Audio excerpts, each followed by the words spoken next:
Assalamualaikum warahmatullahi wabarakatuh. Selamat siang, Ibu Ratna Dewi, SHMH, dan teman-teman sekalian. Puji syukur kehadirat Allah Subhanahu wa Ta'ala karena atas rahmatnya kita bisa berkumpul di sini untuk membahas mengenai azas dan fungsi pajak. Perkenalkan, saya Evita Desi Agustin dengan NIM B1 B121062.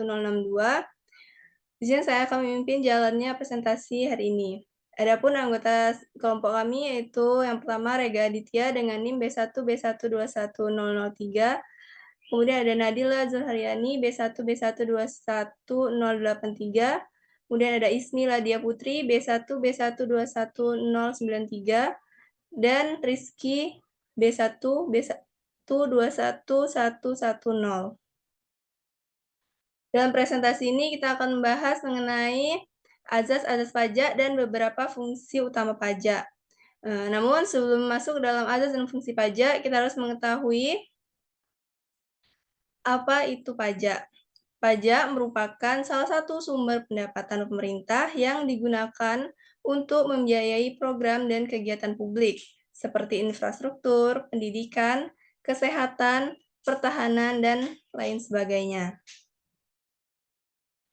Kemudian masuk ke dalam materi kita mengenai fungsi pajak yang akan dijelaskan oleh teman saya, Rega Aditya. Kepada Rega Aditya dipersilahkan.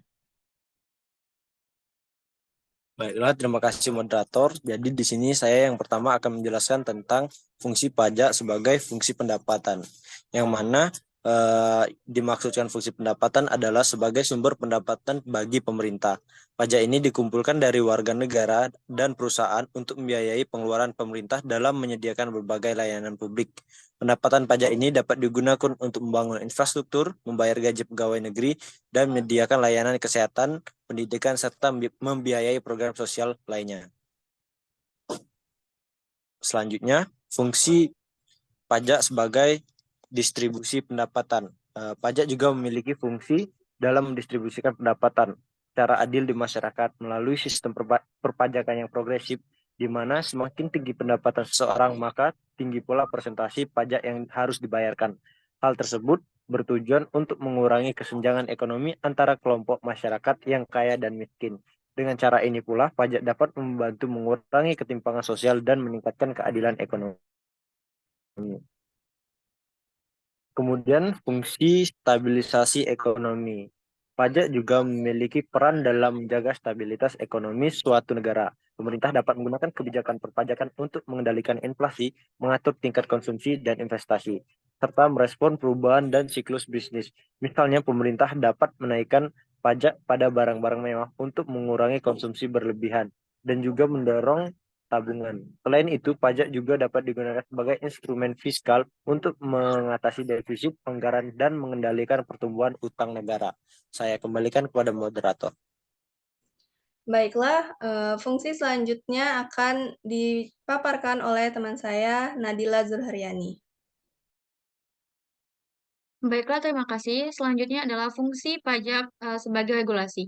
Pajak juga berfungsi sebagai alat regulasi dalam mengatur perilaku ekonomi masyarakat, di mana pemerintah dapat memberlakukan pajak dengan tujuan tertentu, seperti pajak lingkungan untuk mengurangi polusi atau pajak rokok untuk mengurangi konsumsi tembakau. Dengan memberlakukan pajak-pajak ini, pemerintah dapat mempengaruhi keputusan konsumen dan produsen dalam hal menggunakan sumber daya dan dampak terhadap lingkungan. Dan yang terakhir ialah fungsi pajak sebagai pemulihan ekonomi.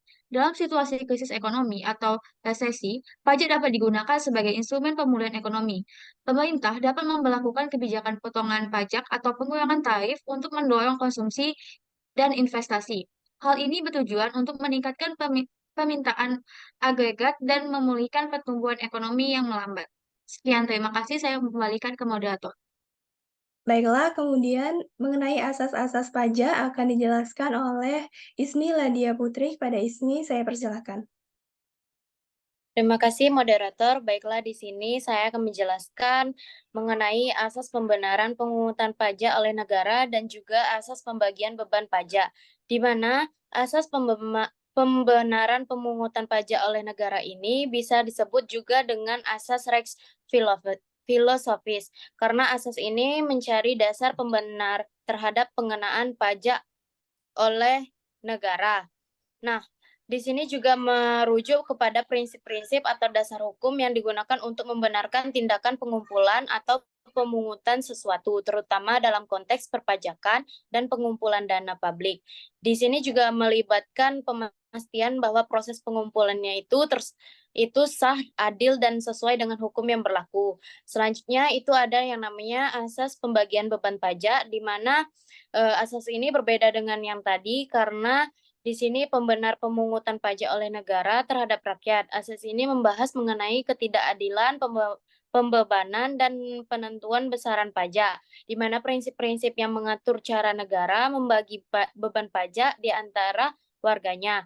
Prinsip ini juga mencakup penentuan siapa yang harus membayar pajak, berapa jumlah pajak yang harus dibayar, dan bagaimana pajak tersebut diambil dari warga negara dan penduduk yang memiliki kewajiban pajak. Sekian dari pembahasan yang saya paparkan, saya alihkan ke moderator.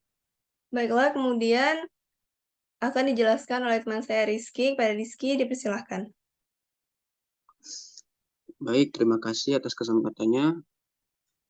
Di sini saya akan melanjutkan penjelasan mengenai asas pajak, di mana yang ketiga itu ada asas pengenaan pajak. Asas pengenaan pajak ini membahas mengenai permasalahan siapa atau pemerintah negara mana yang berwenang memungut pajak terhadap suatu sasaran pajak tertentu. Dalam hal ini pembicaraan menyangkut yurisdiksi suatu negara berhadapan dengan negara lain. Selanjutnya, asas pelaksanaan pemungutan pajak. Di dalam kaitannya dengan asas pelaksanaan pemungutan pajak, di sana dibahas mengenai bagaimana agar pelaksana pemungutan pajak dapat berjalan dengan baik, adil, lancar, tidak mengganggu kepentingan masyarakat, sekaligus membawa hasil yang baik bagi kas negara. Termasuk ke dalam asas ini adalah asas yuridis, ekonomis, dan finansial. Selanjutnya, asas pembentukan ketentuan pajak yang baik. Seperti diketahui bahwa sesuai dengan asas legal, sebuah peraturan di bidang pajak harus mempunyai referensi dalam undang-undang. Hal tersebut secara jelas tertera dalam pasal 23A Undang-Undang Dasar 1945 hasil amandemen. Pasal ini selain memberikan dasar hukum bagi pemungutan pajak oleh negara terhadap rakyat, juga sekaligus mengandung dasar falsafah pajak. Dengan adanya syarat bahwa yang menjadi dasar hukum pemungutan pajak adalah undang-undang, maka dengan sendirinya diisyaratkan pula adanya persetujuan dari rakyat terhadap pemungutan pajak tersebut. Baiklah, itulah pemaparan dari teman-teman saya mengenai fungsi pajak dan asas-asas pajak. Terima kasih kepada teman-teman sekalian yang telah menyimak presentasi dari kelompok kami. Semoga materi yang kami paparkan bermanfaat. Kami mohon maaf jika ada kekurangan dalam presentasi ini. Sekian dari kami. Wassalamualaikum warahmatullahi wabarakatuh.